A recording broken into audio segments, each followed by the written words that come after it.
Hoy deseo que fijemos nuestra atención en Mateo 7:7.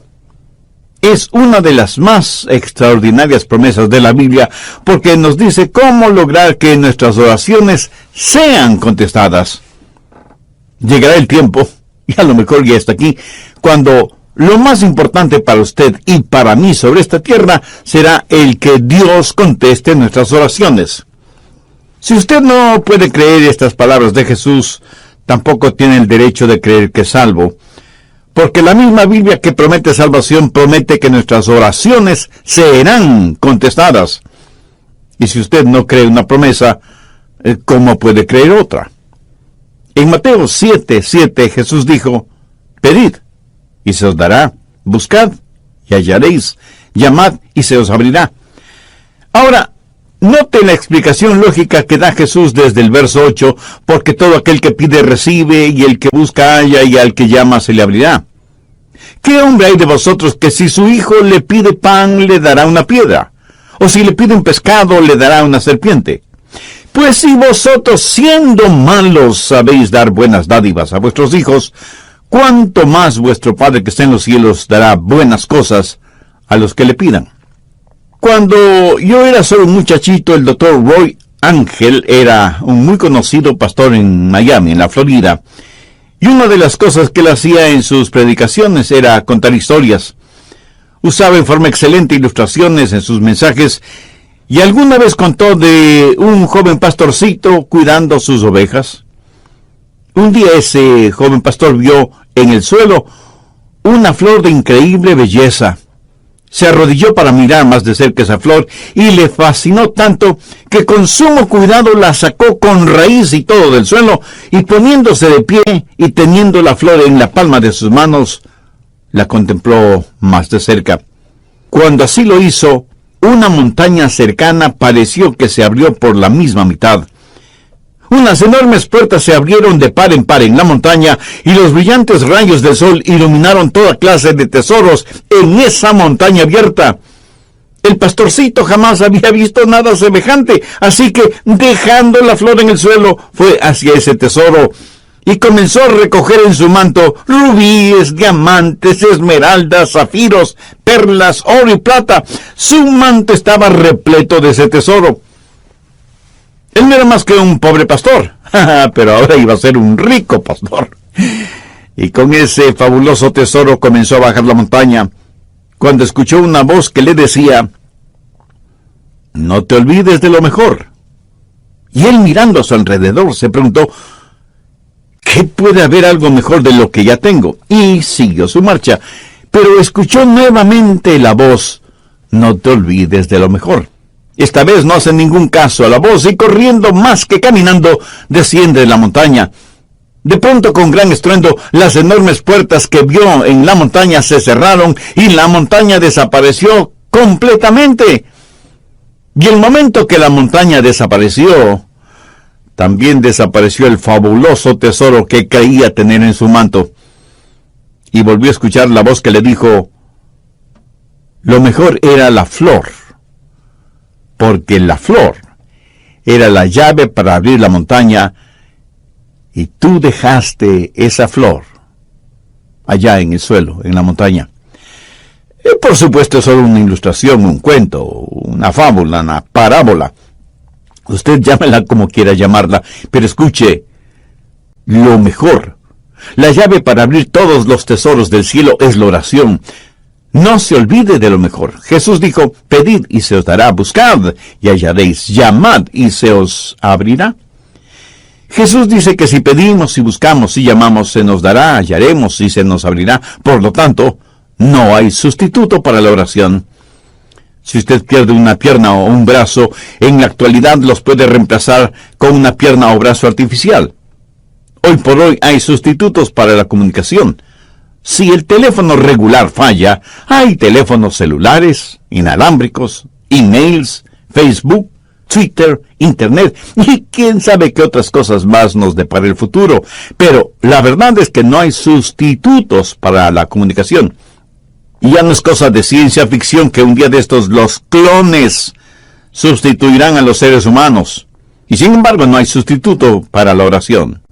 Ni la elocuencia, ni el intelecto, ni la energía, ni el entusiasmo, ni las buenas intenciones son reemplazo para la oración. Yo creo que el más grande recurso del mundo aún no utilizado es la oración. Se estudia para ver cómo se puede aprovechar la tremenda energía que hay en los relámpagos o en las inmensas olas del océano, o cómo aprovechar más eficientemente la energía solar. Pero la más grande fuente de energía, aún totalmente desconocida por los seres humanos, es la oración ferviente. Y somos unos necios que estamos ignorando esa energía. ¿Por qué la pobreza de muchos cristianos? ¿Por qué la falta de poder en la vida de muchos creyentes? Una sola respuesta: vidas sin oración. Si algún fracaso tenemos en nuestra vida, es el fracaso en nuestra vida de oración. No tendríamos pecados en nuestras vidas que la oración ferviente no hubiera podido ayudar a evitarlos. No hay ninguna necesidad mayor en nuestra vida que desarrollar una vida de oración. Y alguien seguramente me preguntará: Pastor, ¿por qué Dios quiere que oremos? Usted mismo ya nos ha enseñado que el Padre conoce todas nuestras necesidades, aún antes de que nosotros las mencionemos. ¿Por qué pedirle a Dios que haga lo que Él ya ha determinado hacer? Mi amigo, esas son muy buenas preguntas. ¿Por qué? ¿Por qué debemos orar? Escúcheme, cuando oramos, no oramos para informarle a Dios de ciertas cosas. Él las sabe. Tampoco oramos para darle instrucciones a Dios. Cuando oramos, estamos invitando a Dios a conversar con nosotros. ¿Qué quiero decir con esto? Verá, Dios quiere hacer realidad ciertas cosas en nosotros. Y quiere hacer ciertas cosas por medio de nosotros. Y quiere hacer esas cosas si es que nosotros se las pedimos en oración. ¿Por qué Dios nos pide que oremos? Primero, por un factor de compañerismo. Juan 15:7. Si permanecéis en mí y mis palabras permanecen en vosotros, pedid todo lo que queréis, y os será hecho. ¿Qué es lo que Dios quiere que hagamos? ¿Dios simplemente quiere darnos cosas? ¿O quiere Dios tener comunión, compañerismo con nosotros? Dios quiere que tengamos comunión con Él. Por lo tanto, Dios dice que oremos porque por medio de la oración permanecemos en Él y Él en nosotros. Dios puede estar sin nosotros, pero nosotros no podemos estar sin Dios. Cuando usted ora y Dios contesta, usted habita en Él y Él en usted. Somos colaboradores de Dios.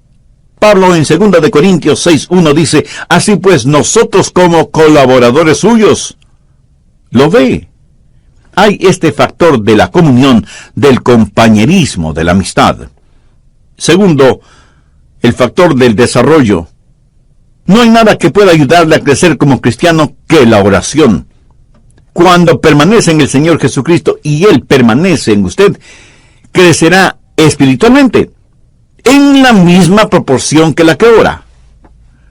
¿Alguna vez se ha preguntado por qué Dios no contesta sus oraciones inmediatamente? Sencillamente porque Él quiere que usted crezca un poquito más cada día. José es un joven que está tratando de tener una cita con Rosita, así que le invita para que salgan juntos. Ella lo mira unos instantes y piensa: no tiene buenos modales, no es gentil, tiene mal aliento, no se viste adecuadamente, tiene las uñas sucias y sus zapatos están viejos y sucios. Así que Rosita le dice a José: no puedo salir contigo, estoy muy ocupada. Y entonces él piensa: ¿por qué no querrás salir conmigo? ¿Qué podré hacer? Más tarde le pregunta a un buen amigo suyo: Raúl, quise tener una cita con Rosita, pero ella prácticamente me rechazó. ¿Tienes tú una idea de por qué? Y Raúl, como buen amigo, le dice: ¿quieres que sea completamente honesto con mi respuesta? Por supuesto que sí. Y Raúl, después de respirar profundamente, le dice: mira, José, tienes mal aliento. ¿Cómo que yo tengo mal aliento? No puede ser. José, estoy siendo honesto contigo. Y José va y compra un agradable enjuague bucal, usa una pasta dentífrica que refresca el aliento, y después de algunos días vuelve a invitar a Rosita, y Rosita vuelve a decirle que no. Otra vez va a consultar con Raúl, y Raúl le dice, pero mira la manera en que estás vestido. No tienes un espejo. Tu camisa está más que sucia, hueles muy mal, parece que no usas nada contra el mal olor de tus axilas, y mira tus zapatos, más horribles no pueden ser. Después de un par de semanas, José va nuevamente donde Rosita, pero luce diferente. Su ropa está limpia, está bien afeitado y masculinamente peinado. De su cuerpo se desprende un suave olor, como brisa marina. Sus uñas están recortadas y limpias, y sus zapatos parecen de charol. Y le dice, Rosita, ¿quieres salir conmigo? Te invito a tomar unos helados. Y casi no lo pudo creer cuando ella le contestó, José, me dará mucho gusto salir contigo. Y los dos tuvieron una tarde maravillosa. Sí, yo sé que esto es solo una ilustración, pero escúcheme. Algunas veces nos acercamos a Dios y simplemente le decimos, Dios, haz esto. Pero hay algo que Dios quiere que nosotros hagamos primero, y es orar, porque la oración ayuda a desarrollar nuestras vidas. Cuando Dios no nos da algo que le hemos pedido, enseguida preguntamos, ¿por qué Dios no contesta mis oraciones? Y el Espíritu Santo nos dice, porque hay pecado en tu vida. Eres egoísta, eres carnal, te interesa más lo temporal y material que lo espiritual y eterno. Mi amigo, marque mis palabras. Hay un factor de desarrollo en nuestras vidas cuando oramos. Dios nos hace crecer por medio de la oración. Tercero, el factor de la dependencia en la oración. Dios nos hace crecer espiritualmente por medio de la oración. Jesús dijo en Juan 15:5, porque separados de mí, nada podéis hacer. Si Dios contestara nuestras oraciones automáticamente, no habría ningún crecimiento. Pero si nunca tuviéramos que orar, no habría ninguna dependencia. La oración es la forma en que nos fusionamos con Dios. Y esa es una maravillosa promesa. Pedir, buscad, llamad. Pero no solo una promesa que reclamar, sino un proceso a seguir. ¿Alguna vez ha puesto atención a los verbos en este versículo? Pedir, buscar, llamar. Eso es un proceso que va creciendo en intensidad. Pedir para recibir, buscar para encontrar, llamar para que se nos abra. Así, este versículo es una promesa y un proceso. La promesa de que Dios nos escuchará. Enfoquemos este punto. Usted se acerca a Dios y le pide algo. ¿Sabía que el más grande problema en la oración no es la oración no contestada, sino la oración no verbalizada? Muchos ni siquiera llegamos a pedir. Santiago 4:3 dice, pedís y no recibís, porque pedís mal. Pero la oración no verbalizada no solo es una tragedia, sino que es un pecado.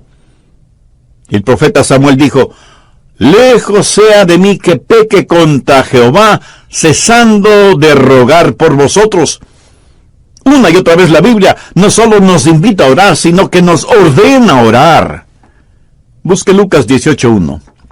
También les refirió Jesús una parábola sobre la necesidad de orar siempre y no desmayar. Y en Marcos 14:38, Jesús les dijo a los discípulos, velad y orad para que no entréis en tentación.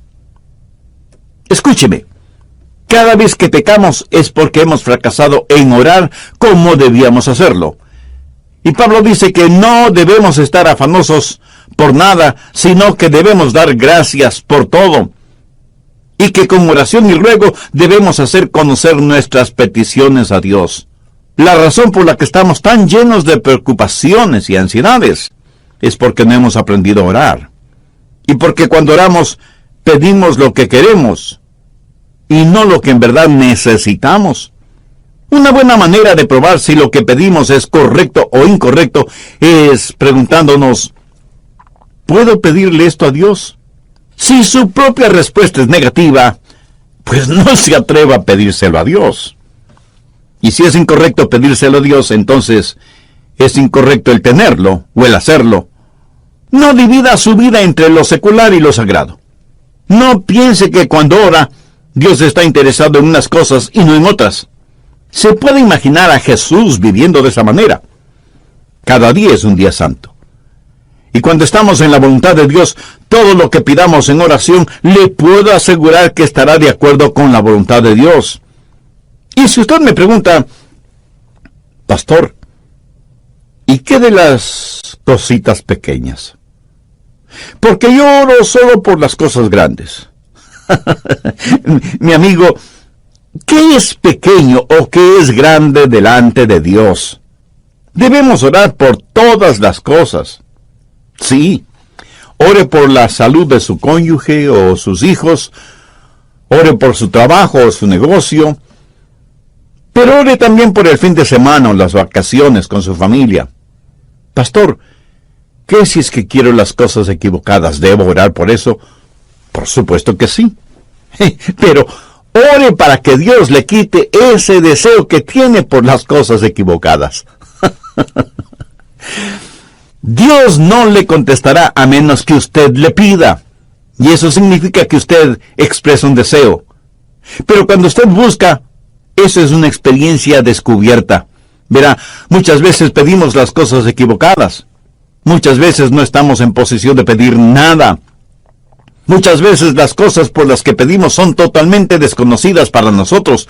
Así que la oración verdadera está eslabonada con la búsqueda. Y el propósito, la voluntad de Dios, pudiera ser que necesitamos buscar.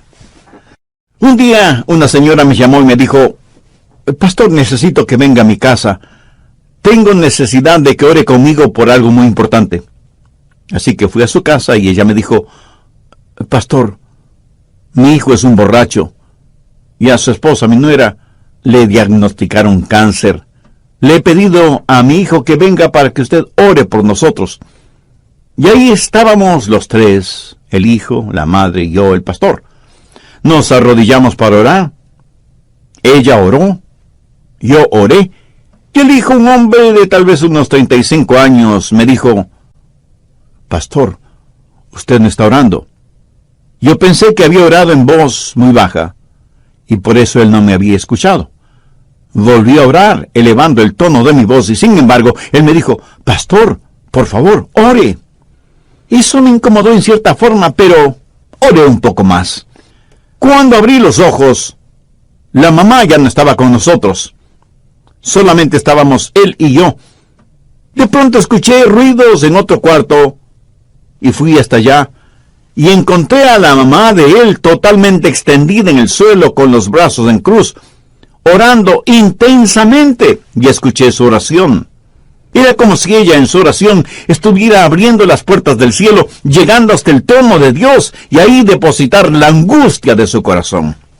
Le escuché hacerle acuerdo a Dios de sus promesas, derramando su alma en favor de su hijo. Y me di cuenta de algo. Ese hombre durante su niñez y su juventud seguramente vio muchas veces orar a su madre de esa manera, orando intensamente, y por eso él me dijo, pastor, usted no está orando. Ese día aprendí una importante lección acerca de la oración, lo que significa acercarse al trono de Dios en oración. Y eso, mi amigo, no solo es una oración que pide, sino una oración que busca. Pero no solo debemos pedir y buscar, sino que, como Jesús lo dijo, debemos llamar. Y con esa acción estamos expresando una determinación. El llamar significa que no nos detendremos hasta que obtengamos aquello que le pedimos a Dios, o hasta cuando Dios nos diga no. Veamos Lucas 11 por un momento, desde el verso 5. Les dijo también, ¿quién de vosotros que tenga un amigo va a él a medianoche y le dice, amigo, préstame 3 panes, porque un amigo mío ha venido a mí de viaje, y no tengo que ponerle delante?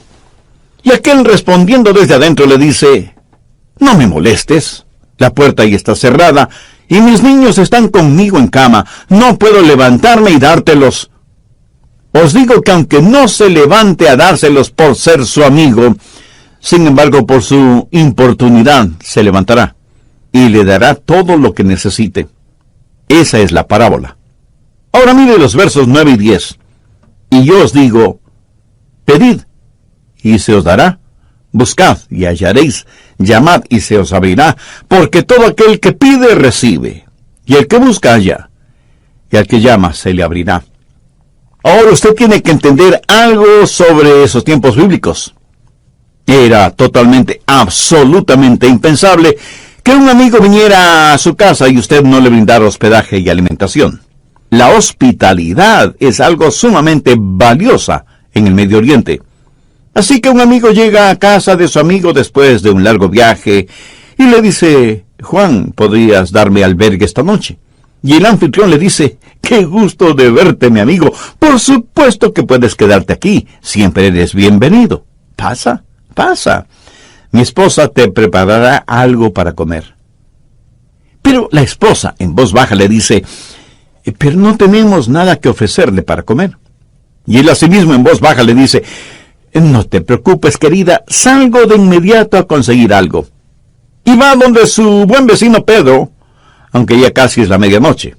Golpea varias veces la puerta de la casa de Pedro, hasta que finalmente una voz bastante malhumorada dice: ¿quién es y qué quiere? Pedro, soy Juan, y necesito que me prestes unos pocos panes. Por favor, no me molestes, ¿no sabes qué hora es? Pedro, necesito tu ayuda. Te digo que no me molestes. Ya estoy en la cama con mis hijos. Hagamos un paréntesis. Las casas en esos tiempos eran diferentes a nuestras casas en la actualidad. Por lo general, la parte de abajo, la que para nosotros sería el primer piso, era en verdad un establo. Por la noche ahí ponían a todos los animales para que el calor del cuerpo de todos esos animales abrigara la casa. Una especie de calefacción animal natural. Las familias vivían encima de ese establo y el espacio no era demasiado grande, por lo que todos dormían en un solo cuarto. Y cuando alguien se despertaba y se levantaba, pues despertaba todo el mundo. Y las cerraduras en esos tiempos eran muy complicadas. No era cuestión sencillamente de utilizar la llave. Había que bajar del segundo piso, despertando a todos, cruzar entre los animales, hacer un tremendo ruido quitando las seguridades de la cerradura. Así que para cualquiera no era fácil simplemente bajar y abrir la puerta. Pero Juan insistió e insistió hasta que Pedro, para que no le moleste más, le dio los panes que necesitaba. Lo hizo no necesariamente porque Juan era su buen amigo, sino porque Juan fue insistente. No aceptó un no como respuesta. Y de eso está hablando Jesús, de la persistencia en la oración. ¿Cuántos de nosotros oramos de esa manera? Note que en este versículo los verbos están en tiempo presente, lo cual significa manténganse pidiendo, manténganse buscando, manténganse llamando. La oración no es una carrera de velocidad, más bien es una larga maratón. En el Evangelio de Lucas capítulo 18, Jesús también habló acerca de una viuda que fue donde un juez injusto, buscando justicia. Y este juez no tenía miedo de Dios ni de los hombres. Era un ateo, un juez ególatra. Y la viuda venía una y otra vez porque necesitaba hablar con el juez. Finalmente el juez falló a favor de la viuda porque, como ese juez mismo lo dijo, no quiero que me agote la paciencia. Esta ilustración la utilizó Jesús para poner de relieve que si un juez injusto puede actuar de esa manera, ¿cómo un juez justo no va a escuchar nuestras oraciones? Dios no es como un juez injusto. Y si Dios, el juez justo, nos contesta, no es para librarse de nosotros antes de que se le acabe la paciencia. Dios quiere que persistamos en la oración porque Él está haciendo algo en nosotros y por medio de nosotros. Y siempre vamos a encontrar a Jesús enseñando la persistencia en la oración. Y sea que usted lo entienda o no, es una enseñanza bíblica. Permítame también mencionar a la mujer sirofenicia que desde lo que es hoy el Líbano se acercó a Jesús para buscar ayuda para su hija que estaba poseída por un demonio. Es profundamente interesante la conversación de Jesús con esa mujer griega. Vayamos al capítulo 7 de Marcos, desde el verso 26. La mujer era griega y sirofenicia de nación, y le rogaba que echase fuera de su hija al demonio. Pero Jesús le dijo: deja primero que se sacien los hijos, porque no está bien tomar el pan de los hijos y echárselo a los perrillos. Respondió ella y le dijo: sí, Señor. Pero aún los perrillos debajo de la mesa comen de las migajas de los hijos. Entonces le dijo: por esta palabra, ve, el demonio ha salido de tu hija. Y cuando ella llegó a su casa, halló que el demonio había salido, y a la hija acostada en la cama. Cuando Jesús usó la palabra perrillos, hacía referencia a perritos mascotas. Note que la mujer no se siente ofendida por eso, y más bien le dice a Jesús que aún los perrillos están felices de comer las migajas de pan que caen de la mesa. En el original, ella no usa la misma palabra que Jesús utilizó para perrillos. Ella usó una palabra que describe a un perro callejero, flaco y sarnoso. Por eso Jesús se sintió conmovido y le otorgó a la mujer lo que le había pedido. Durante las horas finales de su pasión, Jesús oró a su Padre varias veces. Jesús, el Hijo de Dios, prevaleció en la oración. El apóstol Pablo habla de una espina en la carne y dice que 3 veces le pidió a Dios que se la quitara. Esto significa que Pablo tuvo 3 extensas sesiones de oración sobre un largo periodo de tiempo, hasta que Dios le contestó. Pero Dios no le contestó como Pablo se lo pidió, sino como Dios quiso contestarle. Elías oró por lluvia, y estando en el monte Carmelo, envió a su criado a ver si descubría alguna nubecita en el cielo. Nada. 6 veces dio la orden y 6 veces la misma respuesta. Nada. Pero a la 7ª vez el criado vio una nubecita del tamaño del puño de un hombre. Esto es una ilustración de la oración persistente de Elías, quien, juntamente con su criado, comenzó a caminar porque ya se escuchaba el sonido de una abundante lluvia. Ahora, ¿cómo saber cuándo pedir o cuándo dejar de pedir? ¿Cuándo buscar y dejar de hacerlo? ¿Cuándo llamar y dejar de hacerlo? Al respecto, permítame mencionar 3 pasos. Se detiene cuando Dios le da lo que usted ha pedido. A veces las respuestas de Dios son directas. Otras veces son diferentes. Algunas veces Dios demora sus respuestas, otras veces simplemente las niega. ¿Pero cómo saberlo? Bueno, si Dios le otorga lo que usted ha pedido, ya no hay que seguir pidiendo, ¿no le parece? Pero algunas veces usted ora por algo, y aunque no lo tiene en sus manos, lo tiene en su corazón. Quiero decir, algunas veces Dios le dirá: ya lo tienes, ya lo tienes. Y usted tiene la seguridad de que lo que ha pedido a Dios ahora ya se lo ha dado, y usted comienza a alabarle por eso. Y debemos reconocerlo. Algunas veces Dios dice no. Entonces usted simplemente deja de pedir. Y aunque Dios le haya dicho no, agradézcale. Porque Dios nos da solo cosas buenas. Y si no nos da algo que le hemos pedido, es porque seguramente eso no será bueno para nosotros. Pero usted se mantiene pidiendo hasta que Dios le diga sí, o espera, o definitivamente no. Entonces hay una promesa que reclamar, hay un proceso que seguir y hay una provisión que debemos gozar. Note que el Señor Jesucristo dice por qué y cómo contesta nuestras oraciones. Volvamos a Mateo 7, desde el verso 9, y veamos cómo el Señor ilustra esto. Jesús hace la pregunta: ¿Qué hombre hay de vosotros que si su hijo le pide pan, le dará una piedra? ¿O si le pide un pescado, le dará una serpiente? Pues si vosotros, siendo malos, sabéis dar buenas dádivas a vuestros hijos, ¿cuánto más vuestro Padre que está en los cielos dará buenas cosas a los que le pidan? Ahora, ¿cómo sé que Dios va a contestar la oración? Pues note lo que Jesús está diciendo. Es algo razonable y que va de acuerdo a nuestra naturaleza humana. Tome un hombre que no ha sido salvado, un hombre que no conoce a Dios. Si sus hijos le piden comida, no les dará comida.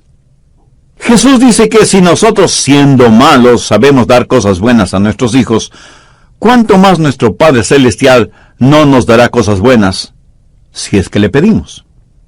¿Por qué sus oraciones serán contestadas? Pues porque Dios es bueno. Sabe eso con certeza en su corazón, en su mente. Dios es bueno. Dios se deleita en contestar sus oraciones. Dios quiere contestar sus oraciones porque nuestro Dios es un buen Dios. Pero Dios no solamente que es bueno, sino que además es sabio. Si usted le pide pan, tenga la seguridad de que no le dará una piedra. Él nunca nos dará algo que sea malo.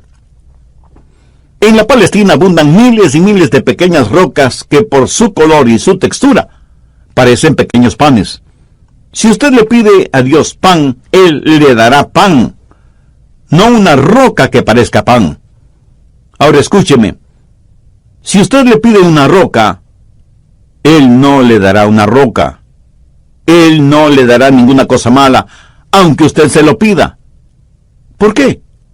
Porque Dios es bueno, sabio y capaz. Yo tuve un padre terrenal a quien amé mucho.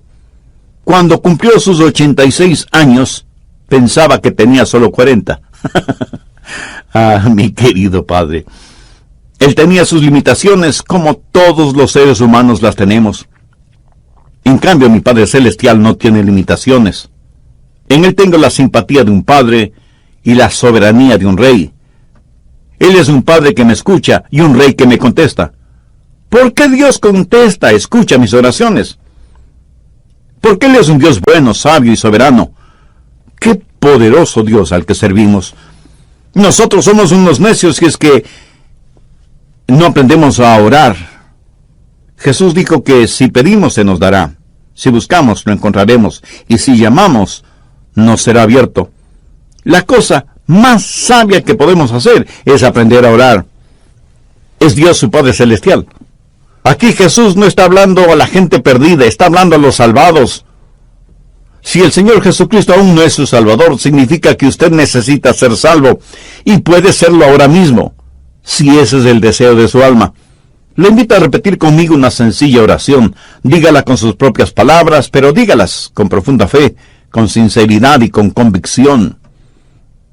Dios eterno y Padre Celestial, tú sabes que la oración es uno de mis puntos fuertes, de hecho, es uno de los puntos más débiles de mi vida espiritual. Pero hoy me acerco a ti para pedir tu gracia y misericordia, no solo para que me perdones, sino también para que me ayudes a desarrollar mi vida de oración.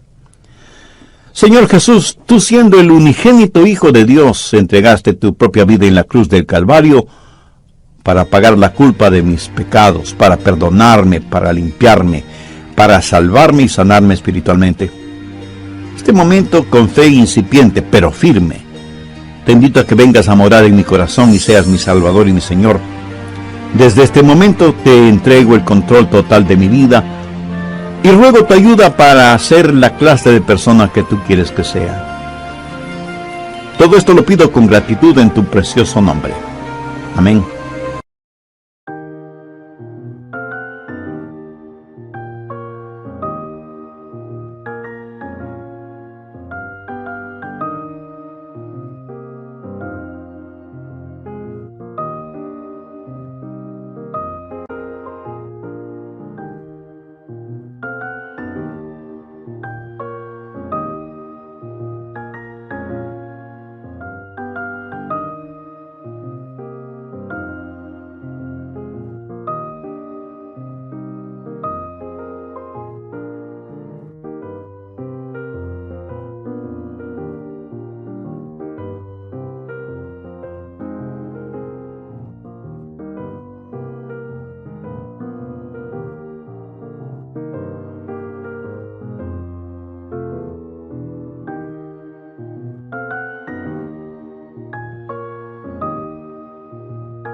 bên kia lại khiến đôi mắt của em thêm sầu.